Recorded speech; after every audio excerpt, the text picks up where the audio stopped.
Hello, ladies and gentlemen. Welcome to another episode of Explode Your Expert Business Show. And today I'm here with the one and the only Tom Matzen. How you doing, Tom? I'm doing awesome, Simone. I'm very excited to be here. I will say I was nervous because I don't like to be exploded. So I was a little worried when I saw your title when you invited me to come on that you explode the experts. But I realize now you're just talking about the wisdom and knowledge. I can handle that. Can you handle? Are you sure? Yeah, because exploding people is just so much messy. And there's paperwork, and you got to change names, and you got to move countries, and well, that's why you went from Italy to the UK, I imagine. I couldn't stay there anymore. I couldn't stay there anymore. You're exploding too many experts, were you? That's great. But it looks like you're a bit. It looks like you know too much. So you ain't that innocent yourself. Hello to our friends at the NSA. Okay, we're good. There are also some of our clients here on this call, so they will ask some questions at the end as part of the Q&A. This is fabulous. Love that idea. What a great idea! Interactive podcast dialogue.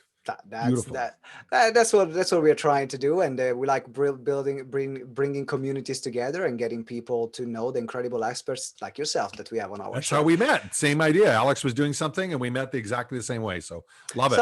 Tom, tell us a bit more for people that don't know about you. I mean, you started 87 businesses. Clearly, I can't focus, and I definitely deserve not to be an employee. So tell us a bit more about your background so we can get started from there. Yeah, I love to. There were basically, in the last 37 years, there's three eras or sections to my entrepreneurial life. The first 10, 12 years, I was helping local independent businesses start and scale. Bricks and mortar, restaurants, cafes, chocolate cafes, retailers, service businesses. This was all BG for you kids out there. That's before Google. So it was all before Google existed. We had to do it the old school way. And, a small low cost business was 50, 60, 70,000. Most were 150, 200,000. So I find it more than a little humorous when people say, 10,000 to start my business now? Oh, that's so much money. It's like, well, yeah, try opening a restaurant and see how far 10,000. Then see how is absolutely. I can. Right? I built 187 coffee bars. That barely got you the espresso machine, right? So that was the first decade or a little bit over a decade. And I loved it. I absolutely loved it and adored it. It was a lot of fun. And then I had several clients that wanted to grow and expand their business.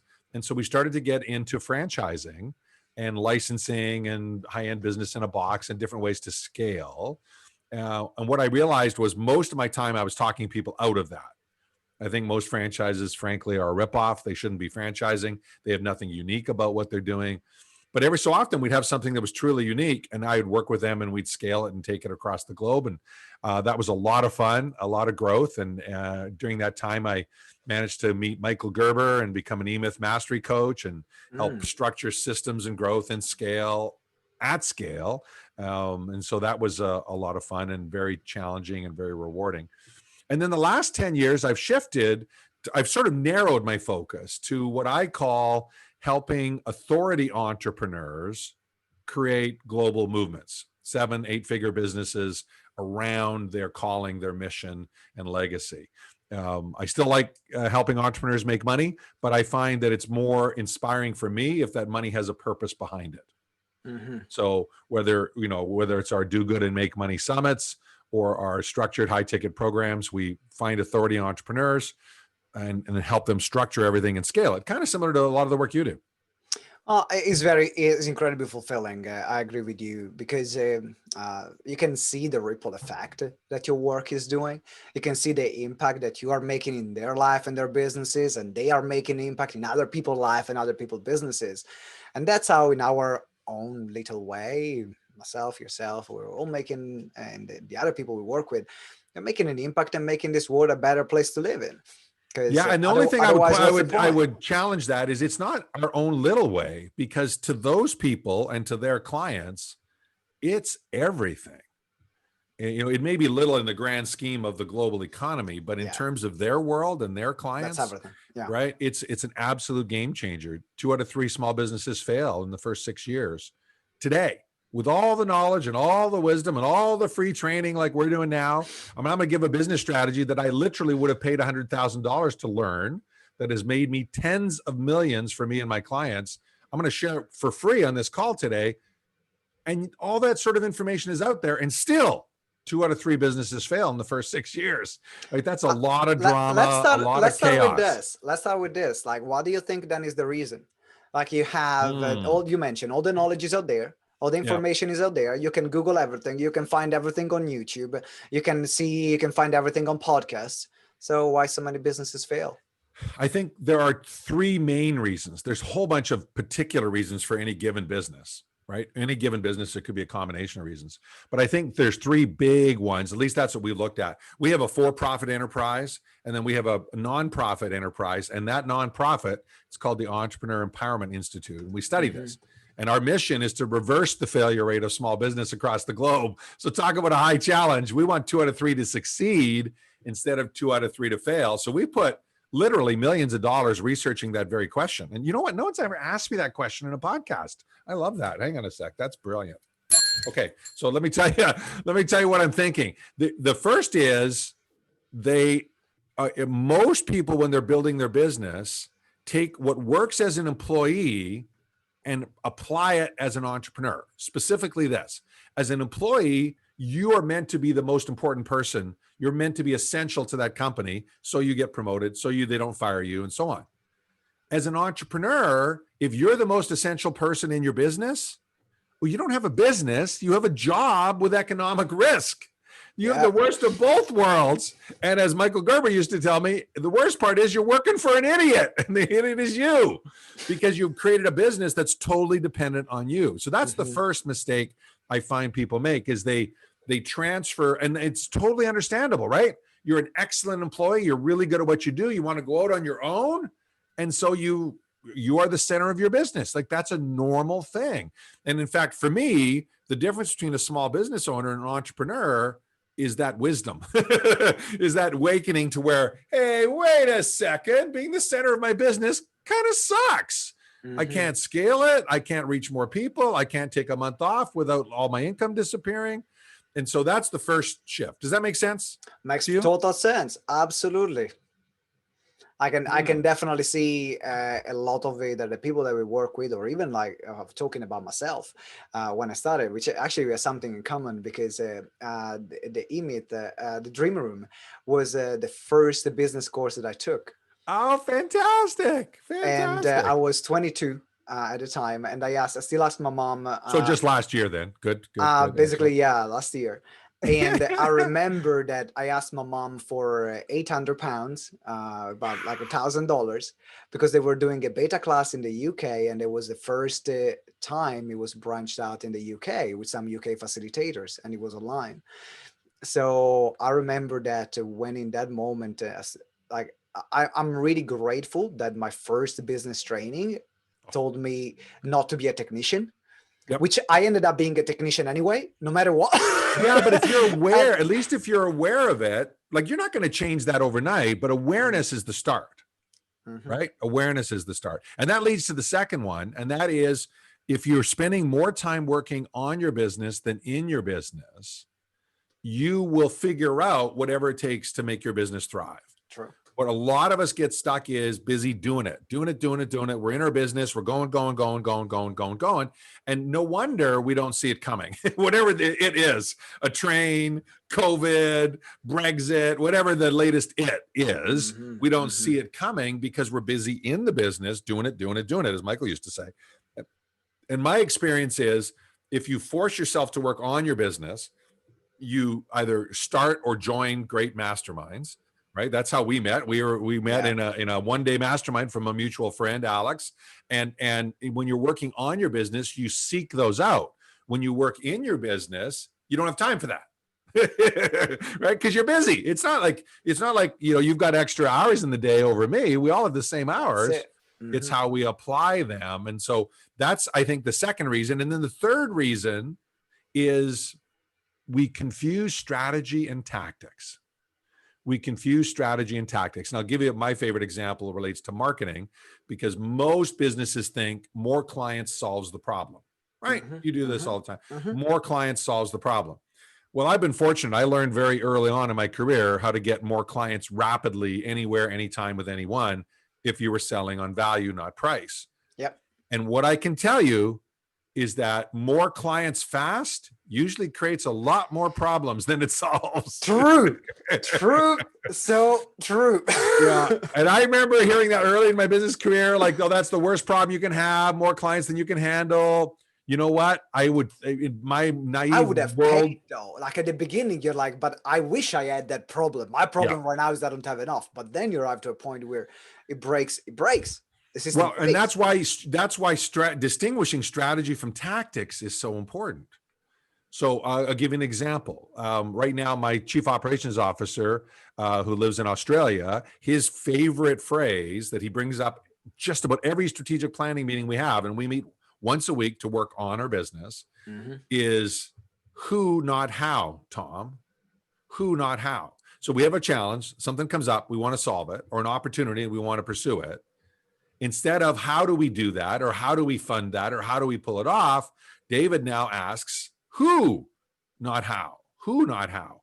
And it's such a powerful distinction, because that is a strategy question to where you can look at and say, okay, right, how do I pull that off involves more of your effort. But who is a strategic thing to say, well, could I partner with this person, or could I join forces with this person?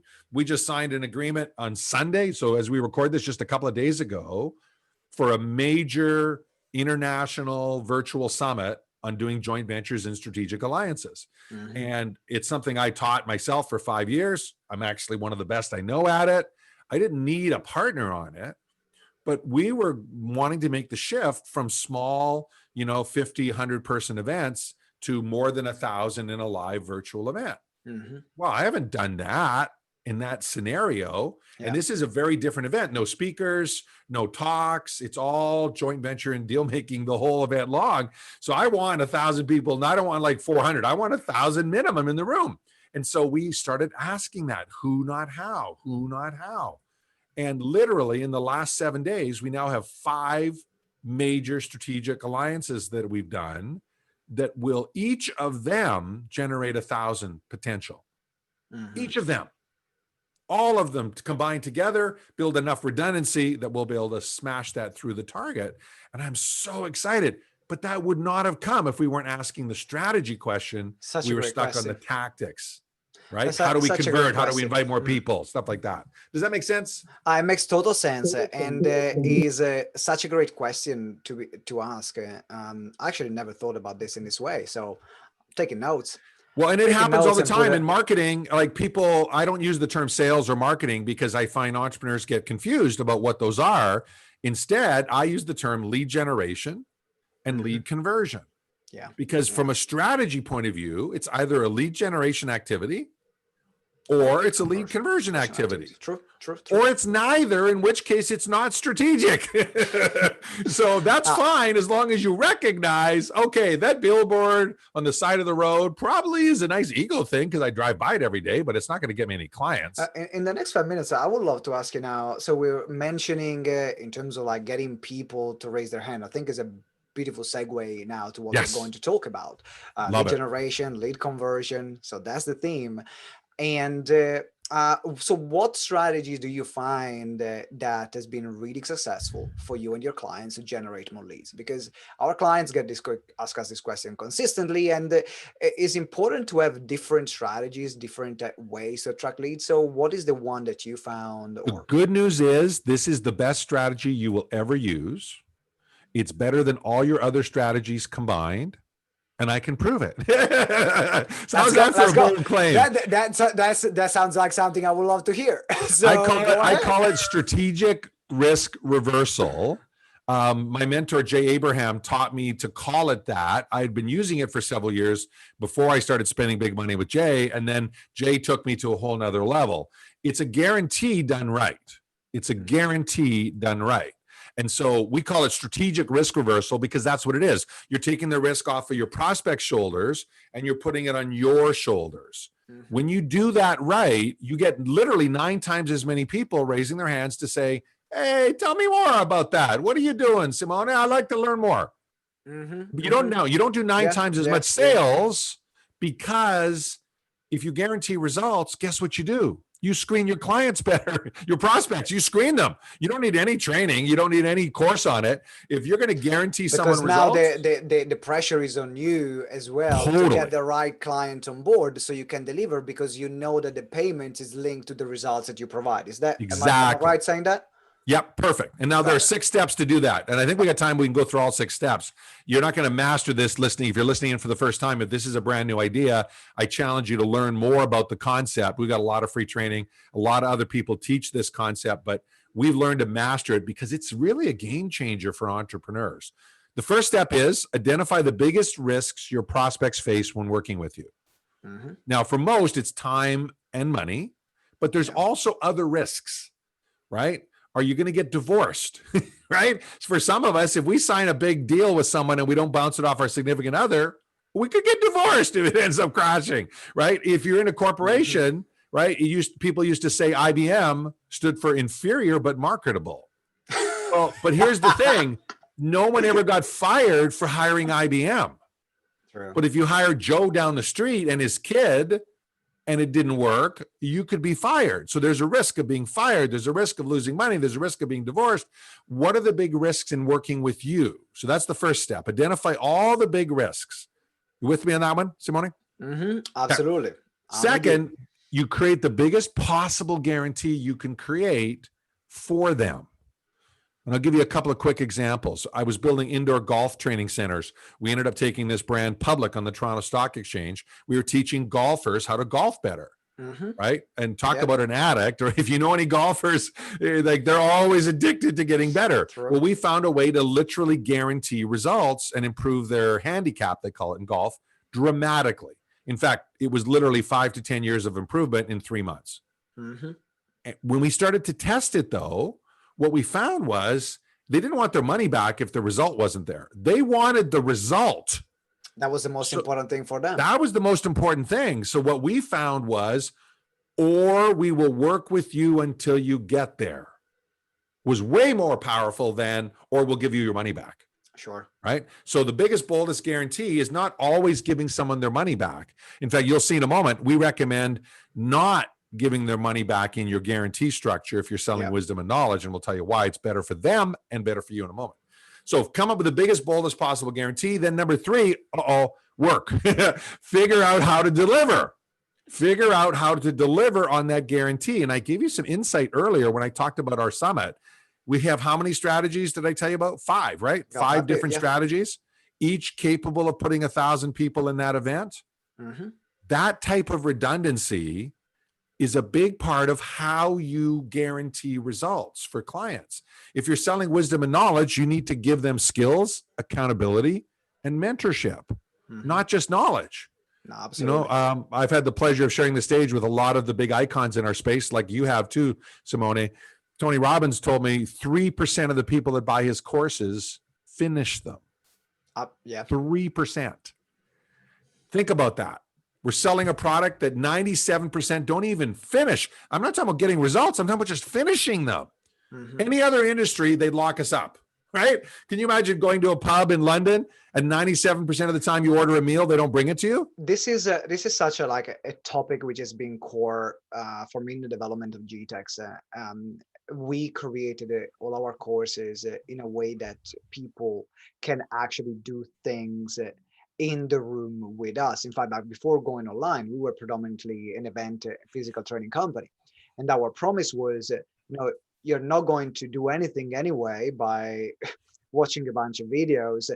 Come in, we do the work together, we present with you, we create a landing page with you, so then you have no excuses, it's done. Love it. And that's how we built literally our entire business. And so you know how to do that, and a lot of people when they first hear the concept but still with that, I think the point I want to make, sorry to interrupt you, is that it requires so much work from us. And the insight that we got was that literally, no matter how much goodwill people have in completing, finishing, something happens, they get distracted, and so it literally is on us to say, now sit down and do it, which is not something I signed up for at the beginning when I said I want to start this business. Yes. Well, and that's a really good point, because you either are responsible for your clients getting results or you're not. You know, Dan Kennedy, bless his heart, one of the smartest marketers in the world. I met him in 1987. I was a young kid. I met him in the back room. I bought one of his books and, oh, Mr. Kennedy, how are you? And I had all these notes and any advice, Mr. Kennedy? He said, yes, my job's to sell you the shit. Your job's to use it. And I was like, whoa. First off, I'd never heard anyone say that word in public. Even though this was a back room, I was like, oh my gosh. But then I realized that was Dan. You know, his job was to sell it to us. Our job was to use it. Most of the industry should be saying that because that's how they operate. They really don't care whether you use it or not. Now, we believe that's not a smart model, number one. And number two, if you build those other things in, skills, accountability, mentorship, guess what? You can charge more and you can guarantee results because you deliver better results, which is really cool. So that leads to the fourth thing, which is I call it anuragging your plan. The smartest business coach I know outside of Jay is a guy called Anurag Gupta. He specializes in taking companies from 10 million a year to $1 billion a year. That's Simone. And he has 100% success rate. 100% success rate. Now, to be fair, if he brings you on board and you don't listen, he fires your butt. So not 100% of the people that start with him get the result, but the guy is brilliant. And one of the strategies he uses with all the companies he works with, he taught me one time, and I said, I got to teach other entrepreneurs this. This is brilliant. Do you mind if I teach it? And he said, no, go ahead, spread the word. And so I call it anuragging your plan in honor of this guy, Anurag Gupta. But basically, if you have a goal, so let's say your goal is to add $100,000 or 100,000 euro or 100,000, whatever it's going to be, $100,000 to your business in the next year. Well, if you shoot for that, you're going to have problems. So the first thing you do is you double it, and you're now shooting for 200,000. Okay. Then you find 3 separate redundant strategies, each capable of achieving 200,000. Yeah. So for the math majors out there, doubled it and 3 times is 6 times. 6 times. So you're going for 600,000. You blow through 100,000. Our high ticket programs all guarantee $1 million in sales. We're about to launch a program in a few weeks where we're guaranteeing 10 million in sales. We've never done this before. That's stretching our comfort zone. Wow. But think about anuragging that one. Yeah. We're actually going to be shooting for $100 million enterprise in order to get them to 10 million. That's what we're going to do with that. You can do the same thing. When you build the redundancies in, that's how you guarantee. If you think back to the major goals you set, did you get 18% of the way there? Because most of us failed to hit our goals. That's true. Let's be clear. That's true. That's but true. 18%, well, you know, unless we did nothing, we got a quarter of the way there. I can do a bit. I can do a bit of that. Yeah. So that's anuragging your goal. And then number 5 is the secret sauce. And I stumbled across this several years ago by reading a book from an author that I met called Frank Bria. The book was called Scale. And we actually partnered up and tested this strategy together. Link your payments to your clients' results. So in our high ticket program world, let's say it's $1 million book launch. So we create a high ticket program and a book and we scale it and we guarantee $1 million in sales in 18 months. In that situation, we take 25% down and all the rest linked to results. Yeah. So we don't refund the front elements. So they're committed. Because you're still doing the work. They are doing We're doing the work. We spend it helping them out. So the first part's not refunded, but all the subsequent payments are linked to the actual achievement of the results, not to a calendar, right? I see a lot of people say, oh yeah, we guarantee results. We let you spread out the payments. Yeah, but you make me pay every month. That's a link to a calendar, not to my result, right? There's a difference. You link it to your results. Suddenly people go, well, that's a no-brainer. Why wouldn't I work with you? Because my risk is much less than the reward that I can get. Yeah. So now the question I would love to, I'll leave the question later because I want to go. I got one last point and then we can jump up and open it for questions. Exactly. Let's then we open the last one is pretty straightforward. No surprise to you. Test and measure. Test and measure, test and measure, test and measure. You will find different things motivate your ideal target audience. It's not always money, right? If you're in the financial services space, you can't guarantee a financial return. Yeah. Now, Yeah. Yeah. that's a whole separate thing about the irony of the law preventing the people managing our money from guaranteeing a return on our money. Somebody wrote that law that wasn't us, right?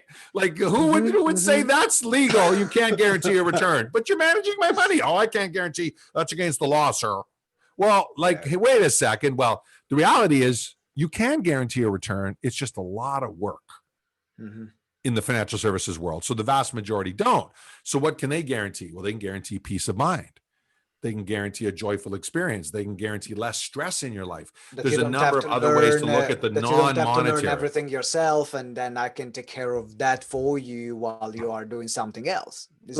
Or we've got a gal that's created a mastermind for corporate women, and she guarantees passive income of a certain amount per month within her first 12 months of her program. I love that. Yeah. Right. Because really, once you've made a lot of money and spent a lot of money, like I have, earning money is like, yeah, that's fun, but that's not the game. The game is passive and residual income. That's the game, because that's where you can have more impact and more leverage and more time off. True. That's also where the risk of your business failing goes down dramatically, because if you've got monthly recurring revenue, as the software folks love to say, right? Monthly recurring revenue, MRR, then you've got far less risk in your model. So that's the approach. You'll find you'll get literally 9 times as many people raising their hand and about 3 times as many that you converge with a strong risk reversal. I love master's degree in 17 minutes. I love all these 6 points. I hope that for everyone who's been listening right now, or if you're here in the room live with us, then there's going to be time for a Q&A now where you can ask your questions. So get your questions ready, because it's going to come in 1 minute for you. If you're watching live on the Facebook group, then as well, ask your questions there. And if you're listening to the recording, make sure you stop whatever you're doing, jot the 6 points down, rewind, do whatever you can, because it is a game changer. It isn't a game changer in the way you approach your clients, and you're definitely going to stand out from the majority of the competition, because not many people can put their money where their mouth is. And if you can do that, you'll stand out dramatically, and you'll also be able to help people you never thought you could help before. We're able to finance probably 40% of the people in our programs we finance in-house. Yeah. Why? Because you can. If you're bringing in lots of revenue on the other 60%, you can finance in-house. Yeah. And we know we're going to get results. If they meet our approval process, we know we're going to get results. So financing them actually makes us more money. I love it. So we're able to be more generous, make more money, more impact. And it's such a fascinating combination. But for those of you that are sitting there going, I could never do that, just test it. Just test it. I got to tell you one quick story. We had a guy that I met through one of our strategic alliance masterminds who introduced me to this guy called Josh. And Josh had a business of inviting your Dream 100 on a podcast, and he did everything for you. And then they fell in love with you and wanted to do business. Gee, I wonder if you know that strategy, Simone. Right? Podcasts are great for building high trust relationships. So Josh, I said, Josh, how good are you at this? He says, I'm really good. Maybe you got on this call for that reason as well. Well, totally. And so I said to Josh, I said, well, do you guarantee results? He said, no, but we thought about it. And I said, well, here's a link to one of our master classes. Go watch it. You'll see the whole model. It's a game changer for you. Well, that was Thursday, this spring. By Tuesday, I get a video, one of those little bomb videos. I get a video from him saying, Tom, you're not going to believe it. I watched the masterclass twice on the weekend. I took notes. I came up with an offer on yesterday, Monday. I called 4 prospects. I sold 4 $25,000 deals. Oh my God, you're a God. This risk reversal is amazing. He did $100,000 in a day just from watching a free training. And I was so proud of him. I love it. Since then, he's done 1.4 million. And here's the thing. It's less work than doing it the other way. True. Because if you can say, and we link 75% of your payment to results, or 87.5% of your payment to results, you get through so many objections, including the favorite one. What have you done this before? And my answer for someone we coach our people when they're new programs to say immediately, well, of course not. You think I would finance 87.5% of it linked to results if I had, Simone? If I wasn't sure about if I'd proven it all out, I'd be charging you way more and half up front. Oh yeah. Objection answered. That's brilliant. So I want to answer. I want to start now with some questions. So I know we have Mercy and Parvesh here. So I know Parvesh, you joined earlier. So would you like? Do you have a question? Mercy, I like that. That's a great name. Do you have a question, Parvesh? Do you want to unmute yourself? I guess. I mean, what's interesting there? It sounds like you're genuinely providing consultancy work as opposed to what we're typically seen as coaching. The bigger thing there, though, is for a lot of people to guarantee results, it does tend to cost more. So how are you identifying, a better quality of target in the first place to go after? Yeah, good question. And we have programs of our own that are coaching only, and some that are more done for you consultancy style. And our clients have a whole mix, hundreds of people in both worlds. So it works in either model. But what is key is that you figure out how to build skills, accountability, and mentorship either way. Either way. So for example, in our done with you programs, that's how we describe coaching, done with you versus done for you. In our done with you programs, you need to have a mastermind that the people that your clients are all part of, so they can hold each other accountable for what they say they're going to do. Because I know this is probably a shock to you, Parvesh, but people will say something and not do it. No way. Imagine that. They'll say something and not do it. And so you need to have the systems of accountability. And we have found, done right, a mastermind is an incredible tool for that, because you build high trust relationships where you can say, come on, you promised us last week you'd have it done. Let's go. How can we help you? It's not just complaining at you. It's also saying, how can we help you? What can we do to get you there? What can we do to push you across the line? So, but it starts with the leader. It starts with you to say, you know what? I want to commit to delivering results. Then to your costing analogy, on average, our programs charge 4 times as much as the non-guaranteed competitor. 4 times as much. Guess what? You have a lot of margin. You can hire experts. You can hire authorities.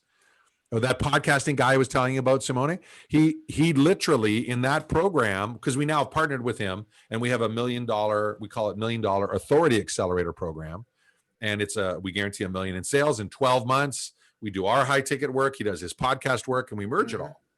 Well, the podcast work, literally, all you do is show up to do the interview and give him a list of your Dream 100. Everything else his team handles. Calling them, booking them, scheduling them, following up with them, preparing them for a good interview, scheduling the post-interview follow-up session, because they find it works better as a separate call instead of the same call, because there's more reciprocity building in their mind. Like all this stuff, he's got this whole system down. And in fact, some of his clients don't even do the interview. Check this out. They actually hire a professional interviewer to do the interview.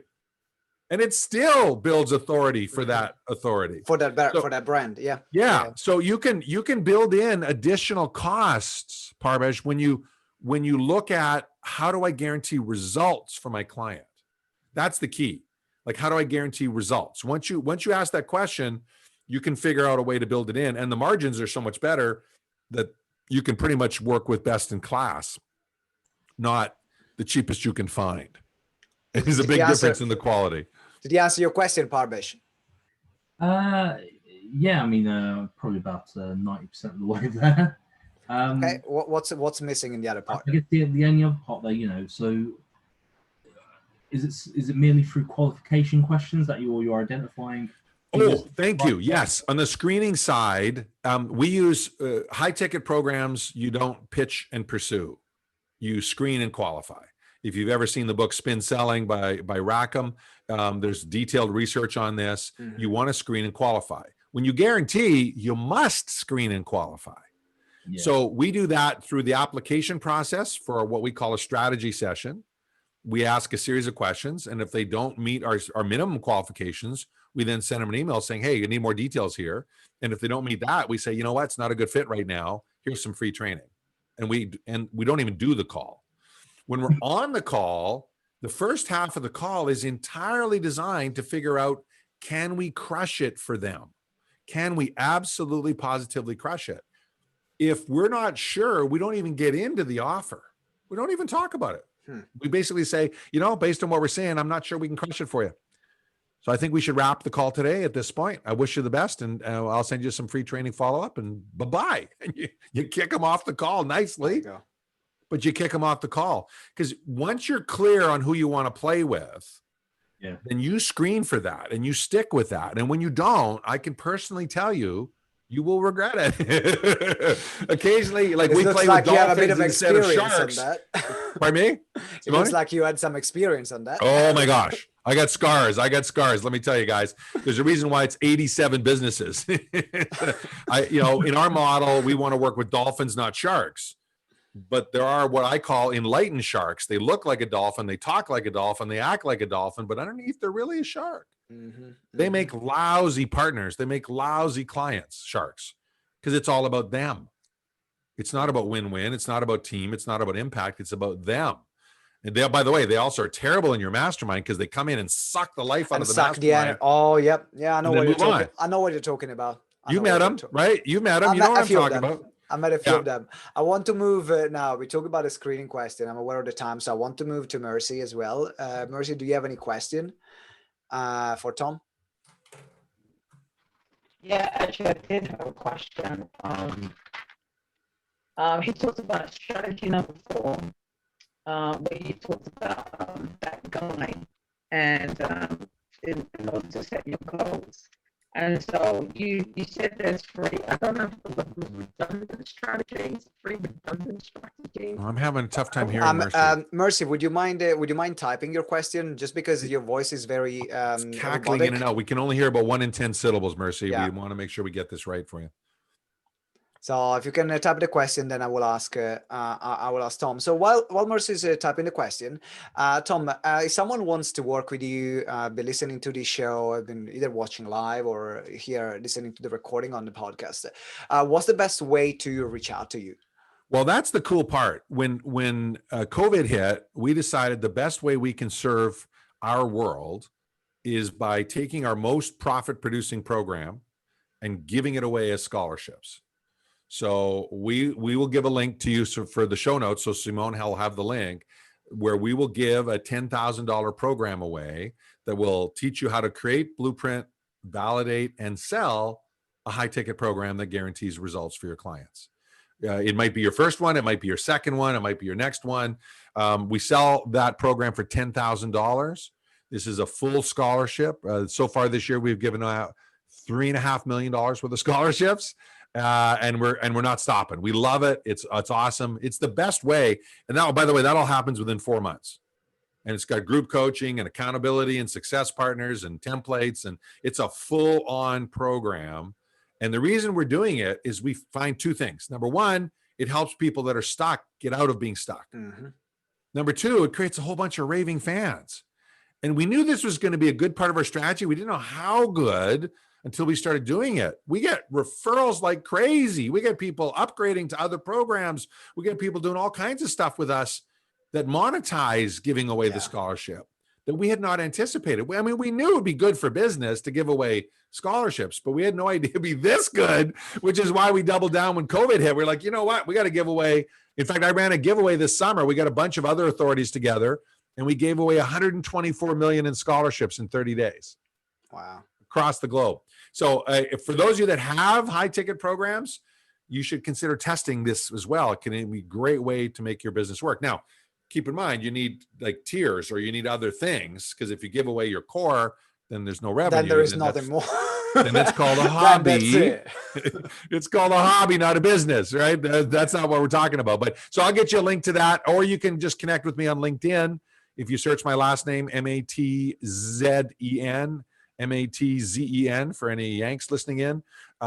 There's only one Tom on LinkedIn, and there's about, 20,000 connections. So you can find me pretty easily on LinkedIn, and there are links to the scholarship. There's links to other training. We're a big fan of giving away high value training and that's brilliant. Thank you very much, Tom. And now we're going to move to the question with Mercy, and the Mercy asked, and the links are in the show notes. So make sure if you are listening to the recording right now, scroll down, get the links, connect with Tom, and get access to the scholarship. Which, if you're listening and you're not doing it, I'll be thinking you're crazy. So just do it. Do it right now. Mercy's like, yeah, absolutely. Yeah. And by the way, Simone, we have a 97% podcast host application rate. You're welcome to apply too. We love it. I'll apply. We love it. We love it because then more people get impacted. So I saw Mercy's question. You want me to tackle that? Yeah, go ahead. Let me read the question first. So Mercy asked, you mentioned in strategy 4 about 3 redundant strategies. Can you give some example, please? Thanks. Yeah. So I called that anuragging your plan. There are 3 different ways to do this, Mercy. Okay. And in the time we have, I can't get through all of them in detail, but think of it this way. You've got an offer. You can have 3 different ways to drive traffic to that offer. So you Facebook ads, LinkedIn connections, and JV partners could be an example. 3 different ways to drive lead. You could also have 3 different audiences, right? So high ticket programs work for authorities, they work for local experts, and they work for nonprofits that want to raise capital for the nonprofit business. So our high ticket program could have 3 different audiences or ideal target markets, we call it. Some people call it avatars. I don't like that term because it's not make believe. This is real. Ideal target markets are real people with real impact. So we use that term, but you can have 3 different audiences, but then you can also have 3 different offers. You can have 3 different offers. Now, this last 2 strategies, don't try them first. Just try 3 different ways to fill your existing offer. But as you grow and scale your business, we actually recommend all 3 of these you build redundancy in. And so 3 different offers, like our core program is creating high ticket programs for people. That's our core. But we also have our $1 million book launch division, where we take that same idea of creating a high ticket program and we build a book and a strategic philanthropy book launch, and we guarantee $1 million in sales around it. So it's a very different application of the same skill sets in our business. Right. And then we have a local area mastermind program where we have people run chapters of local masterminds. Typically, they're business coaches or local authorities, and they can add 6 or even 7 figures of income running high-end masterminds. Related, synergistic, but completely different audience. Completely different audience. So you can have 3 different offers. You can have 3 different target markets for your offer, and you can have 3 different ways to fill your initial offer, conversion event, whatever it happens to be.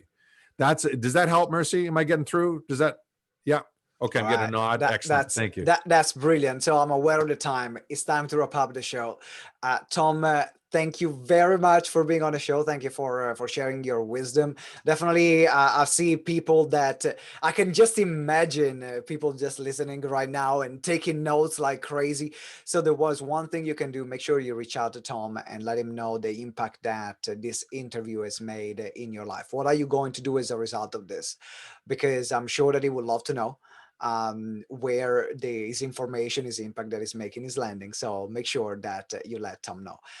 Having said that, as well, reach out to Tom, get the scholarship, get the link to the scholarship, which is going to be in the show notes. And until next time, always remember that together we grow exponentially. I'll see you next episode. Bye, everyone. And thank you, Tom. You're welcome. Thank you, everyone. Thanks for making time. All right, Tom.